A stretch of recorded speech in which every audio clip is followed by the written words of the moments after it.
சாகிறோம் சாகிறோம் பட்டினியால சாகிறோம் பட்டினியால சாகிறோம். Pension கொடு pension கொடு. அன்பார்ந்த தோழர்களே தோழர்களே அனைவருக்கும் நான் சார்ந்துள்ள தொழிற்சங்கம் சார்பாக வணக்கம். இன்று ஜிடிஎஸ் கிராமத்துல ரொம்ப அல்லும் பகலுமா கஷ்டப்பட்டு வருகிறார்கள். 45 வருஷம் 50 வருஷம் ஆகி எந்த விதமான பெனிஃபிட்டும் கிடையாது. இன்னைக்கு கிட்டத்தட்ட பாத்தீங்கன்னா நான் ஜிடிஎஸ் 1979 வந்தா வெறும் 95 ரூபா கொடுத்தாங்க. இன்னைக்கு 10,000 15,000 தான் தராங்க. இன்னைக்கு வர ஒரு புது ரெக்ரூட்மெண்ட்டுக்கு பிஎஸ்சி பிகாம் எம்காம் என்று சொல்லக்கூடிய அது ஆன்லைன்ல மத்திய அரசாங்கம் எடுத்து இன்று அவங்களை இங்க ப்ரொமோஷனை பார்க்க சொல்றாங்க. 2 வருஷம் ஆனோன்னா அவங்க உடனே வேற வேலைக்கு போயிடுறாங்க. இன்னைக்கு கிட்டத்தட்ட தமிழ்நாட்டுல 2 லட்சம் புறநிலை ஊழியர் உழைக்கிறோம். இன்னைக்கு புறநிலை ஊழியர் இல்லைன்னா சபாபேஸே கிடையாது. ஒரு எல்ஐசி சபாபேஸ் இருக்குன்னா அதுல 10 பிஓ 12 20 ஈடி அந்த 20 ஈடி வேலை செஞ்சாதான் அங்க சபாசு. அதே போல பாத்தீங்கன்னா 450 ஈடி வேலை செஞ்சாதான் அங்க ஹெட் பாஸ் ஆச்சு. அதே போல அந்த புறநிலை ஊழியர் இன்னைக்கு வெயிலும் மழையிலும் கஷ்டப்பட்டு இன்னைக்கு செயலாற்றி கொண்டு இருக்கின்றோம். அக்கௌண்டுகள் எஸ்டி ஆர்டி என்று சொல்லக்கூடிய அனைத்து அக்கௌண்டுகளையும் நாங்க பிடித்து கொண்டு இருக்கிறோம். ஆனா இன்னைக்கு ஈடி ரிட்டைர்மெண்ட் ஆகிவிட்டார்கள். அவர் கிட்டத்தட்ட 45-50 நாள்ல அவங்களுக்கு பென்ஷன் கிடையாது. அந்த பென்ஷன் கோரிக்கை தான் இன்று நாங்க கேட்கின்றோம்.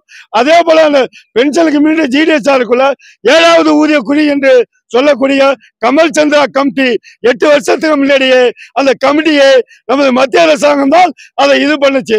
அது 12 நிலுவையில இது பண்ணுச்சு. அதை நாங்க தயார் பண்ணி 8 ஆண்டுகளுக்கு முன்னாடி 75 கமிஷன்ல ரிட்டையர் ஆன 12 24 36 என்று சொல்லக்கூடிய அந்த அமௌண்ட் கொடுக்கல. 150 நாள் லீவு சந்தானம் கொடுக்கல. ரிட்டையர் ஆனா 5 லட்சம் கேட்டோம். 5 லட்சமும் கொடுக்கல. 1,50,000 தராங்க. இன்னைக்கு கிட்டத்தட்ட அகில இந்தியாவில ஃபுல்லா 2 லட்சம் ஈடி ஊழியர்கள் இன்னைக்கு பணி ஓய்வு பெற்றாங்க. அவங்க 45 வயசாகும். அவங்களுக்கு வாழ்வாதாரம் எதுவுமே கிடையாது. கஷ்டப்பட்டு இருக்கிறோம். பென்ஷன் இல்லைனாலும் ஒரு உதவி தொகையாச்சும் இன்னைக்கு மாநில அரசு முதலமைச்சர் ஸ்டாலின் அவர்கள் சத்துணவுக்கு 2000 கொடுக்கிறாரு. ஜிடிஎஸ்க்கு ஒன்றும் கிடையாது. ஆயாவுக்கு 1000 தருகிறார்கள். அதே போல மக்கள் பணியாளருக்கும் 2000 தராங்க. எங்களுக்கு எந்த பெனிஃபிட்டும் இல்லை. இன்னைக்கு அகில இந்தியாவுல இந்த செஞ்சு இருக்கின்றோம்.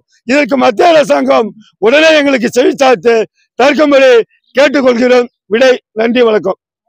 நீங்க பேசுறீங்களா?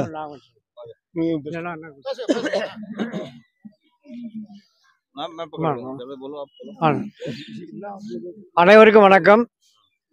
இன்று இந்த பென்ஷன் வேண்டி நடத்தும் ஆர்ப்பாட்டத்திலே இந்த மீடியா மூலம் தங்களுக்கு வைக்க வேண்டுகோளானது, கிராமிய அஞ்சல் ஊழியர்கள் 40 முதல் 45 ஆண்டுகள் உழைத்துவிட்டு பிச்சைக்காரர்கள் போல ஒரு சிறு உதவித்தொகையை வாங்கி கொண்டு வீடு செல்கின்றார்கள்.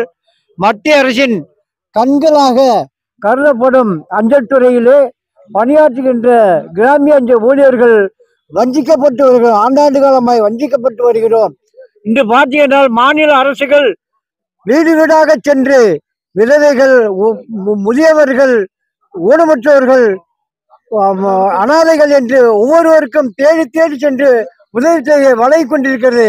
ஆனால் 40 ஆண்டு காலம் 45 ஆண்டு காலம் இந்த துறைக்கு அஸ்திவாரமாக உயிர் மூச்சாக இருந்து பாடுபட்டு வெளியேறும் இந்த ஜிடிஎஸ் ஊழியர்களுக்கு பென்ஷன் கொடுக்க மறுக்கிறது இந்த மத்திய அரசு.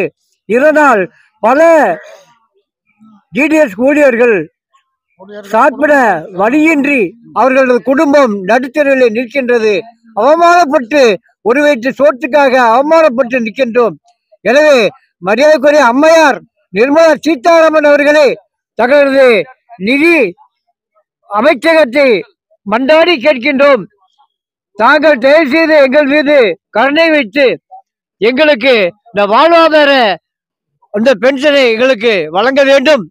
வாழ்வாதாரம் வாழ்நாள் முழுக்க நாங்கள் பட்டினியில்லாமல் வாழ வேண்டும் என்று உங்களை பணிவோடு எங்களுக்கு பென்ஷன் வழங்க வேண்டும் என்று வேண்டுகோள் வைக்கின்றேன். வணக்கம். அகில இந்திய அளவில், அதாவது இந்திய அளவிலே 3 லட்சம் பேர் நாங்கள் கிராமிய அஞ்சலக பணியாளர்களாக பணியாற்றி வருகிறோம்.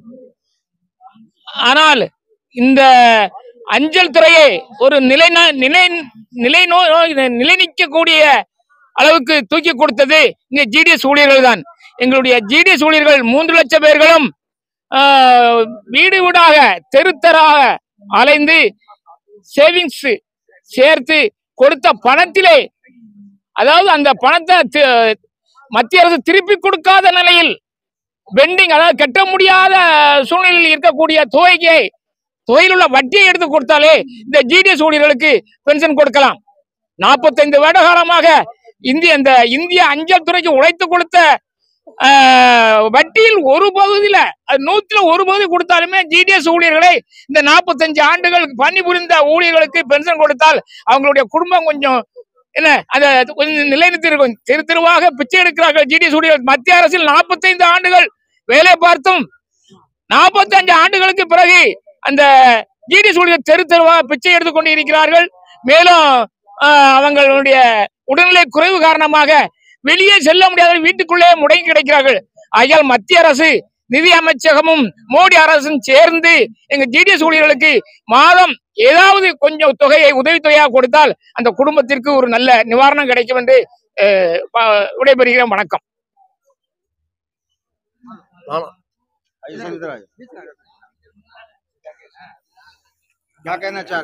இந்திய அஞ்சல் துறையில் கிராமப்புற அஞ்சல் ஊழியர்களாக 45 ஆண்டு காலம் பணிபுரிந்து 65வது வயதில் நாங்கள் ஓய்வு பெறுகிறோம். 65வது ஓய்வுக்கு பிறகு எங்களால் வேற எந்த வேலை பணிக்கும் செல்ல முடியாத சூழ்நிலை, உடல்நிலை இருக்கிறது. அஞ்சல் துறையில் 45 ஆண்டுகள் கடுமையாக உழைத்த எங்களுக்கு பென்ஷன் கிடையாது. பென்ஷன் இல்லாமல் நாங்கள் வாழ்ந்து கொண்டிருக்கிறோம். எங்கள் குடும்பம் தெருவில் இருக்க வேண்டிய சூழ்நிலையை இந்த அரசாங்கம் செய்து கொண்டிருக்கிறது. எங்களுக்கு தேவையானது வாழ்வாதார பென்ஷன் கொடுத்தால்தான் நாங்கள் உயிர் வாழ முடியும். அந்த சூழ்நிலையில் இப்பொழுது நாங்கள் தள்ளப்பட்டிருக்கிறோம். மத்திய அரசு துறையில் எல்லா ஊழியர்களுக்கும் பென்ஷன் கொடுக்கிறார்கள். ஆனால் இந்திய அஞ்சல் துறையில் கிராமப்புறத்தில் பணியாற்றும் எங்களுக்கு இதுவரை பென்ஷன் கொடுக்காமல் எங்களை ஏமாற்றி கொண்டு இருக்கிறார்கள். பல கமிட்டிகள் எங்களுக்கு சிபாரிசு செய்தும் மத்திய அரசு செவி சாய்க்காமல் இருக்கிறது. எங்களுக்கு உடனடியாக பென்ஷன் வழங்கி எங்கள் குடும்பத்தை காப்பாற்ற இந்த மோடி அரசாங்கம் நடவடிக்கை எடுக்க வேண்டும். எங்கள் குடும்பத்தை காப்பாற்றுவதற்கு இந்த அரசாங்கம் கருணை செய்ய வேண்டும் என கேட்டு எங்களுடைய அகில இந்திய கிராமிய பணி ஓய்வு பெற்ற அஞ்சல் ஊழியர்களின் சார்பாக கேட்டுக்கொள்கிறோம். நன்றி, வணக்கம்.